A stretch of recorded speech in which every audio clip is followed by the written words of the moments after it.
Alors, avant de plonger dans les concepts de base, c'est quoi l'économie finalement? Alors, l'économie, c'est très simple. Pas la science économique, mais vraiment l'économie, une économie.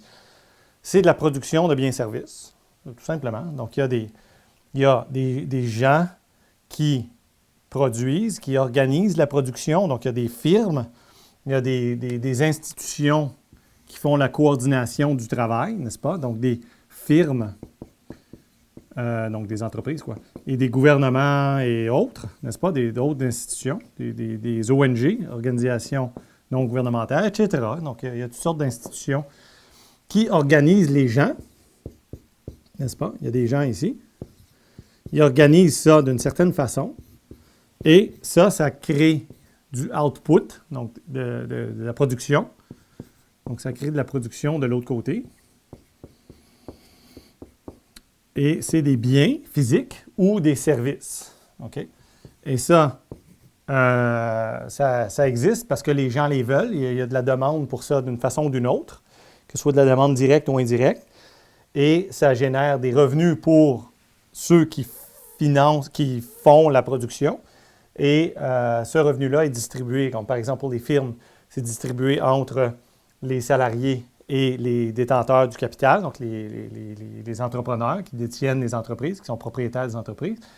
Donc, il y a des profits, des salaires, bon, puis les profits sont distribués sous toutes sortes de formes, dividendes, et ainsi de suite. Il y a des paiements d'intérêts, n'est-ce pas? Et tout ça, donc ça génère du revenu. Donc, c'est là où je veux en venir. Donc, il y a de la production, qui est de l'activité de gens, ultimement, si on y pense comme il faut. Il y a des machines, évidemment, mais ces gens-là produisent les machines, opèrent les machines, etc., réparent les machines. Donc, il y a des gens, il y a des institutions qui coordonnent l'effort de travail. Ça génère des biens et services de l'autre côté, et tout ça génère du revenu. Okay? Le revenu augmente avec le temps à cause de la productivité. Donc, ça, c'est une autre histoire. Mais c'est ça l'économie, donc c'est de l'échange. Donc il y a des biens et services qui sont échangés. Évidemment, vous et moi, donc la plupart des gens, là, on n'échange pas des biens et services directement contre des biens et services. Il y a un intermédiaire entre les deux qui est la monnaie.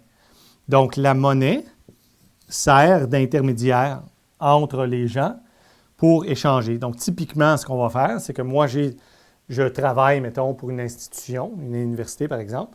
Cette institution-là récolte des entrées fiscales, des recettes, là, des gens qui payent pour étudier à cette université-là et aussi le gouvernement qui finance les universités. Le gouvernement, lui, récolte auprès des taxes et impôts des gens. Ces taxes et impôts-là viennent de l'activité de production en général, donc la création de valeur.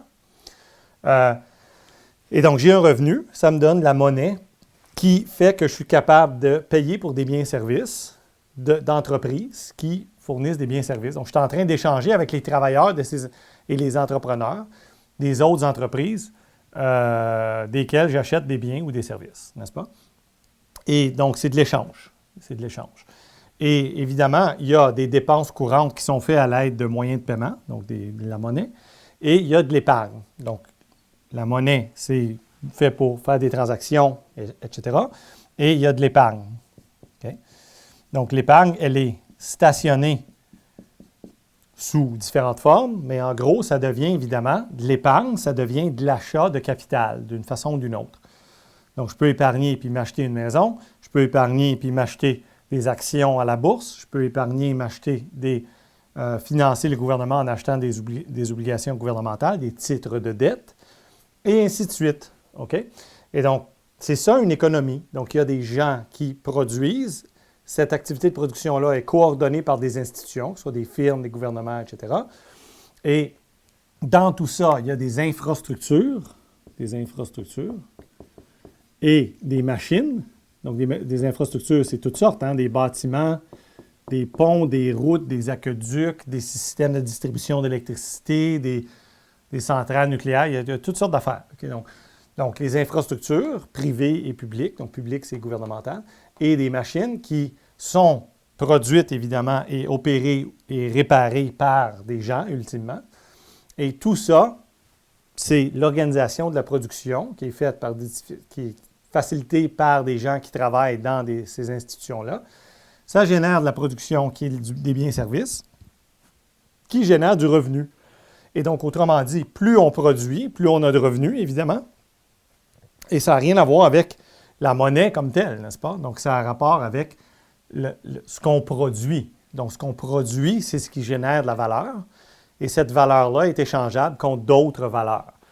Et il se trouve qu'on prend un intermédiaire entre les deux, qui est la monnaie, pour générer un intermédiaire pour favoriser les échanges. Parce que sinon, en tant qu'économiste, pour manger, il faudrait que je trouve quelqu'un là, qui, je ne sais pas, mettons, je veux des bananes. Il faudrait que je trouve quelqu'un qui vend des bananes, qui veut les services d'un économiste pour faire du troc. Ça serait très difficile. Donc, il y a toujours un intermédiaire dans les échanges, qui est la monnaie. Et en gros, c'est ça une économie. C'est de l'échange, de la production et de la coordination des efforts.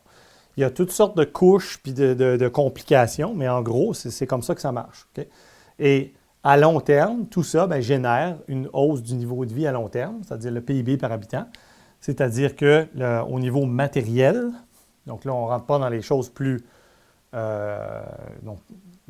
plus subjectives, disons, mais au niveau purement matériel, le niveau de vie matériel est plus confortable, on va dire.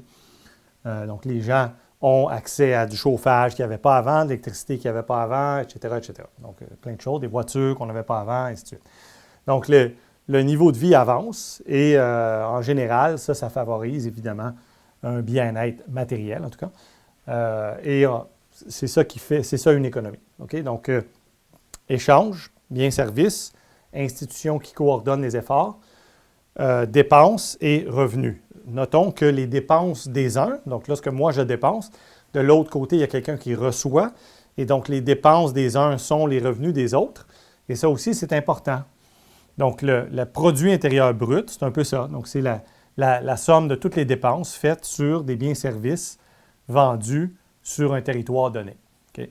Et puisque c'est des dépenses, c'est des revenus aussi pour quelqu'un d'autre de l'autre côté. Et c'est comme ça qu'on mesure la valeur de production dans une économie. Okay? Donc, c'est ça, une économie. C'est très, très simple.